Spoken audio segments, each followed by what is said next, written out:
In case you didn't notice, this place is falling apart. Exhilarating, isn't it? Thanks for getting rid of those energy fields for us. Hand the doctor over. Whatever it is you want, you are not getting it from me. She'll stay with us, thanks. Not an option. Saren wants her, and he always gets what he wants. Kill them. Spare the Asari if you can. If not, doesn't matter.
Too close, Commander. 10 more seconds we would have been swimming in molten sulfur. The Normandy isn't equipped to land in exploding volcanoes. They tend to fry our sensors and melt our hull. Just for future reference. We almost died out there, and your pilot is making jokes? It's a coping mechanism. You'll get used to it. I see. It must be a human thing. I don't have a lot of experience dealing with your species, Commander. But I am grateful to you. You saved my life back there, and not just from the volcano. Those Geth would have killed me or dragged me off to Saren. What did Saren want with you? Do you know something about the conduit? Only that it was somehow connected to the Prothean extinction. That is my real area of expertise. I have spent the past 50 years trying to figure out what happened to them. Just how old are you exactly? I hate to admit it, but I am only 106. Damn! I hope I look that good when I'm your age. A century may seem like a long time to a short-lived species like yours, but among the Asari I am barely considered more than a child. That is why my research has not received the attention it deserves. Because of my youth, other Asari scholars tend to dismiss my theories on what happened to the Protheans. Did your research turn up anything interesting? What is interesting is what I did not turn up. There is remarkably little archaeological evidence of the Protheans, and even less that might explain why they disappeared. It is almost as if someone did not want the mystery solved. It is like someone came along after the Protheans were gone and cleansed the galaxy of clues. But here is the incredible part. According to my findings, the Protheans were not the first galactic civilization to mysteriously vanish.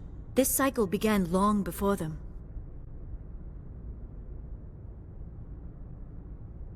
Where'd you come up with this theory? I thought there wasn't any evidence. I have been working on this for 50 years. I have tracked down every scrap and shred of evidence. Eventually, subtle patterns start to emerge, patterns that hint at the truth. It is difficult to explain to someone else. I cannot point to one specific thing to prove my case. It is more a feeling derived from a half-century of dedicated research. But I know I'm right, And eventually I will be able to prove it. There were other civilizations before the Protheans. This cycle has repeated itself many times over. If the Protheans weren't the first, then who was? I don't know. There is barely any evidence on the Protheans, even less on those who came before them. I cannot prove my theory, but I know I am right. The galaxy is built on a cycle of extinction. Each time a great civilization rises up, it is suddenly and violently cast down. Only ruins survive.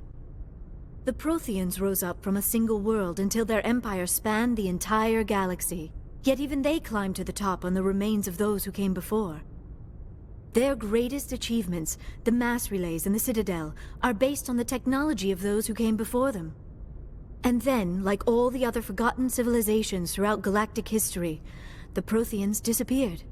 I have dedicated my life to figuring out why. They were wiped out by a race of sentient machines, the Reapers. The Reapers? But I have never heard of... How do you know this? What evidence do you have? There was a damaged Prothean beacon on Eden Prime. It burned a vision into my brain. I'm still trying to sort out what it all means. Visions? Yes, that makes sense.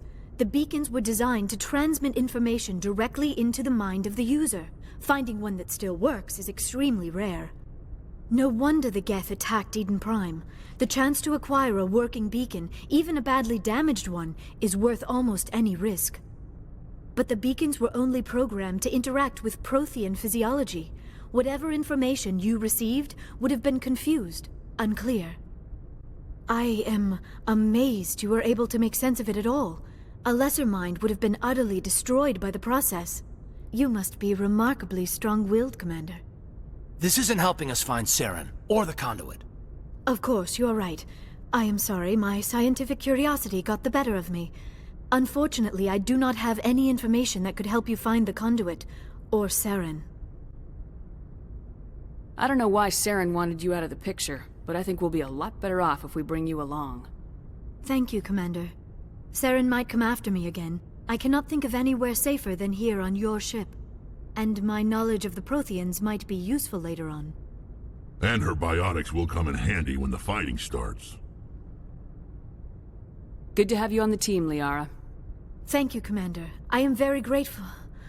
Oh, I am afraid I am feeling a bit lightheaded. When was the last time you ate, or slept? Dr. Chakwa should take a look at you. It is probably just mental exhaustion, coupled with the shock of discovering the Protheans' true fate. I need some time to process all this. Still, it could not hurt to be examined by a medical professional. It will give me the chance to think things over. Are we finished here, Commander? We can talk again after you've seen the doctor. The rest of you, dismissed. Mission reports are filed, Commander. You want me to patch you through to the Council? Patch him through, Joker. Setting up the link now, Commander. We've received your report, Commander. I understand Dr. Tassoni is on the Normandy. I assume you're taking the necessary security precautions. Liara's on our side. The Geth were trying to kill her. Benezia would never allow Saren to kill her daughter. Maybe she doesn't know. Or maybe we don't know her. We never expected she could become a traitor. At least the mission was a success. Apart from the utter destruction of a major Prothean ruin. Was that really necessary, Shepard? The Geth were crawling all over those ruins. We were lucky to make it out alive. Of course, Commander. The mission must always take priority. Good luck, Commander. Remember, we are all counting on you.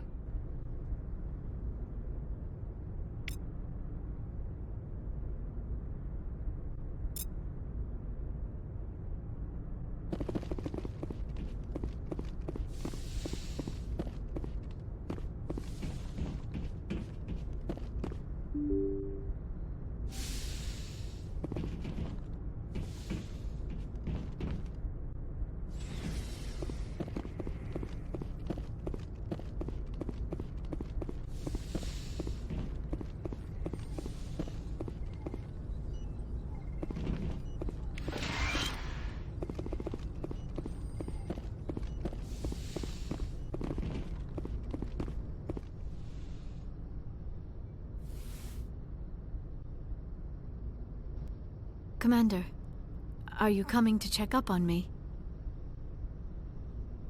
You look much better. How are you feeling? Dr. Chakwas assures me I am going to be fine. I was impressed with her knowledge of Asari physiology. You're in good hands. Dr. Chakwas knows what she's doing. I never properly thanked you for saving me from the Geth, Commander. If you hadn't shown up, I'm just glad we got there in time. So am I. I know you took a chance bringing me aboard this ship. I have seen the way your crew looks at me. They do not trust me. But I am not like Benezia. I will do whatever I can to help you stop Saren. I promise. Don't worry, Liara. I trust you. I know you won't let me down. It means a lot to hear you say that, Commander. Thank you.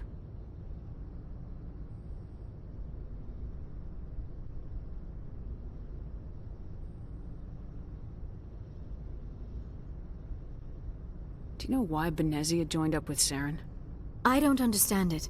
She was always outspoken about the need for the Asari to become more involved in shaping galactic events. Maybe she thought allying herself with Saren would somehow be for the greater good in the long run. At least I hope so. This hurts you, doesn't it? None of this makes any sense to me. I have not spoken to Benezia in many years, but I know her, and this was not like her. Something changed. I'd like to know more about the Asari. We were the first species to discover the Citadel. We were instrumental in forming the Council, and we always strive to be the voice of peaceful cooperation in galactic disputes. My people believe we are all part of a single galactic community. Each species contributes something to the greater whole. Although we seek to understand other species, it seems few of them seek to understand us. The galaxy is filled with rumors and misinformation about my people. Like what? Most of the inaccuracies are centered around our mating rituals. My species is monogendered. Male and female have no real meaning for us. We still require a partner to reproduce. This second parent, however, may be of any species and any gender. I don't understand. Your species can mate with anyone? Mating is not quite the proper term, not as you understand it. Physical contact may or may not be involved, but it is not an essential element of the union. The true connection is mental. Our physiology allows us to meld with other beings. We can touch the very depths of their minds. We explore the genetic memory of their species. We share the most basic elements of their individual and racial identities. We then pass these traits on to our daughters. It is how we learn to grow as a species and how we develop a greater understanding of other races. What happens to your partner after the union? Every relationship is different. Some unions are a single encounter with both parents parting ways afterwards. Others can be more long-term. Sometimes an Asari and her partner will stay together for many decades. Do you know who Matriarch Benezia chose as her partner? She rarely spoke of her partner.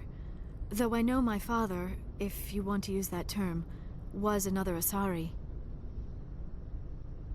Benezia never told you her partner's name? Union with our own kind is no longer common, not for the purposes of reproduction. Most Asari believe it weakens our species. Asari daughters inherit racial traits from the father species. If both parents are Asari, then nothing has been gained, or so conventional wisdom would hold. I am what is sometimes called a pureblood, though no Asari would ever be cruel enough to say the word to my face. It is a great insult among my people. It is possible Benezia's partner was embarrassed by their union. She may have been too ashamed to publicly acknowledge me as her offspring.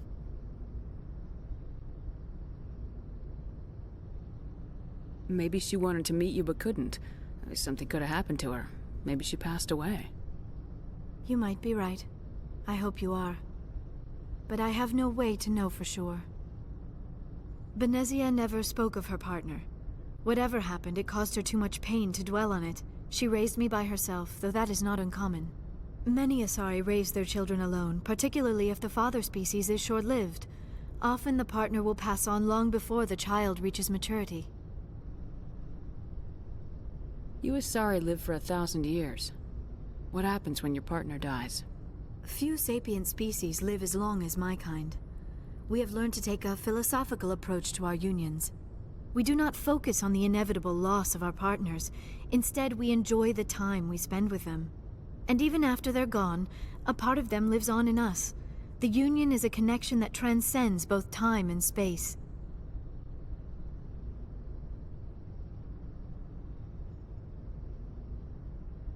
I should go. Goodbye, Commander.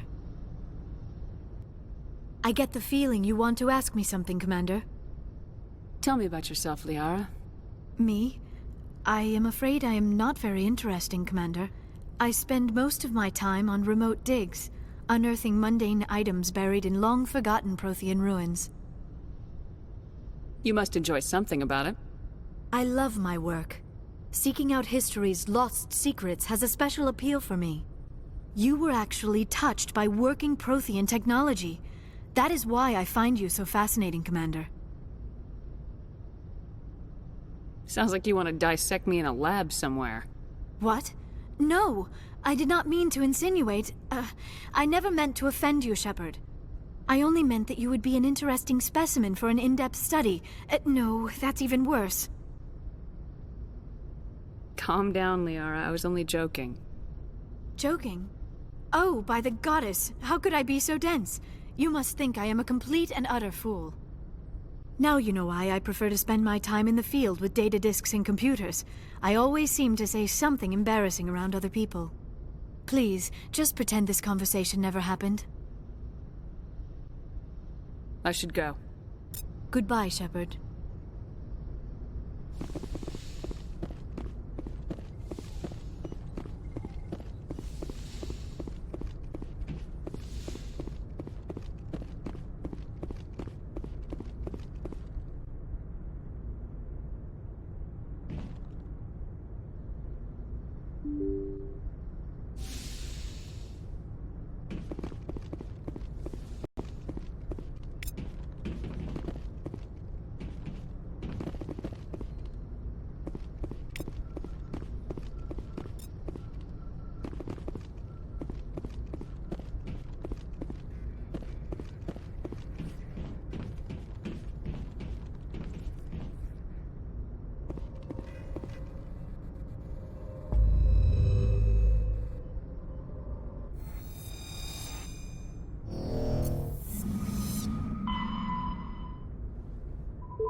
Message coming in. Patching it through. Commander Shepard, my name is Nasana Dantius. I have a job for you. I can't say any more in an unsecured communication. If you're interested in hearing my offer, meet me on the Citadel so we can talk in person. I'll be waiting in the Diplomat's Lounge on the Presidium.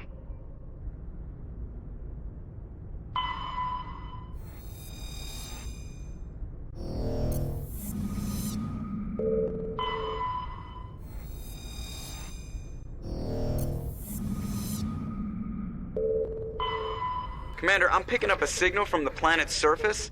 It looks like an automated distress beacon.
like they were lured here by the distress beacon.